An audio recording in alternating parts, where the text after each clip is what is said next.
கார்த்திகை தீபம் மார்கழி மாத பூஜையப்ப தெய்வத்துக்கு நெய்வேத்தியமா படைக்க இதை சட்டுன்னு தயார் செஞ்சிட முடியும். இது பெரும்பாலும் தஞ்சாவூர் மாதிரியான பகுதிகளில் அதிகமா செய்யக்கூடிய பழமையான பாரம்பரிய பிரசாதம்.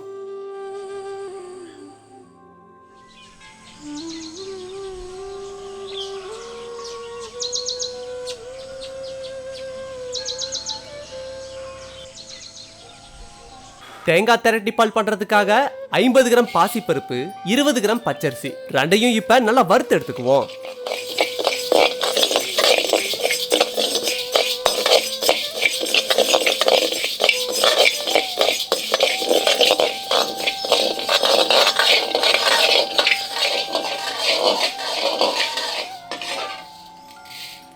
நல்லா நிறமாற அளவுக்கு வறுக்கும் போதுதான் சாப்பிடும் போது சுவையும் மனமும் அதிகமா இருக்கும்.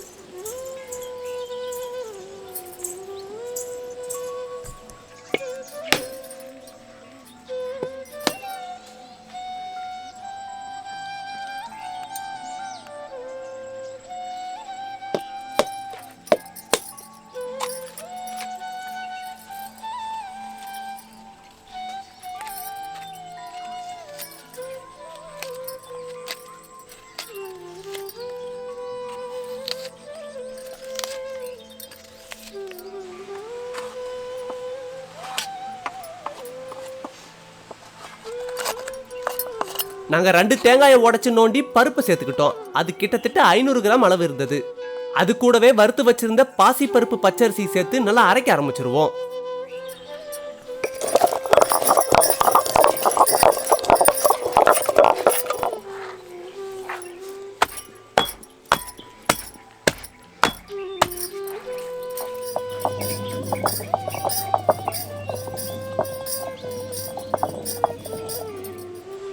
தேங்காய் அரைபடுறதுக்கு ஏற்ற மாதிரி அப்பப்போ கொஞ்சம் தண்ணியை சேர்த்து நல்லா தேங்காயை அரைச்சு எடுத்துக்குவோம்.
இப்போ ஒரு தேக்கரண்டி நெய்யில 15 முந்திரி 15 திராட்சை ரெண்டையும் நல்லா வறுத்து எடுத்து வச்சிருவோம்.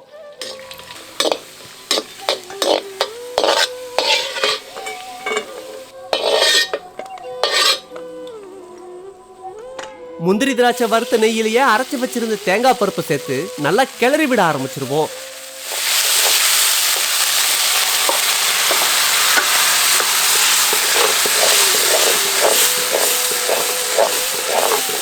அரை கிலோ தேங்காய்க்கு 400 கிராம் வெல்லமே போதுமானதா இருக்கும்.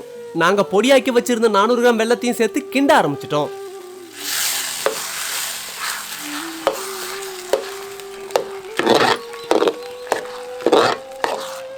சேர்த்துக்கிட்ட வெல்லம் கரையிறதுக்காகவும் தேங்காய் வேகிறதுக்காகவும் 1/2 டம்ளர் அளவு தண்ணியை சேர்த்து நல்லா கிண்ட ஆரம்பிச்சிருவோம்.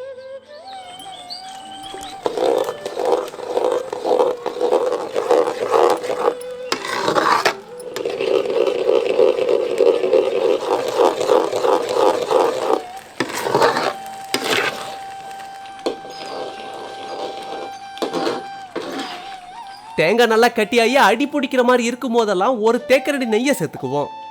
மொத்தமாக நாங்கள் 5 தேக்கரண்டி நெய்யை தான் பயன்படுத்தி இருந்தோம்.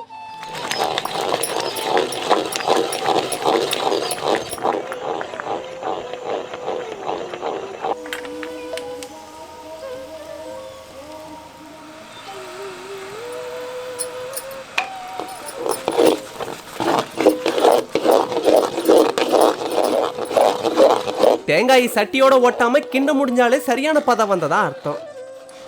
இந்த சமயத்துல நுணுக்கி வச்சிருந்த 5 ஏலக்காயவும் வறுத்து வச்சிருந்த முந்திரி திராட்சையும் சேர்த்து நல்லா கிளறி விட்டுருவோம்.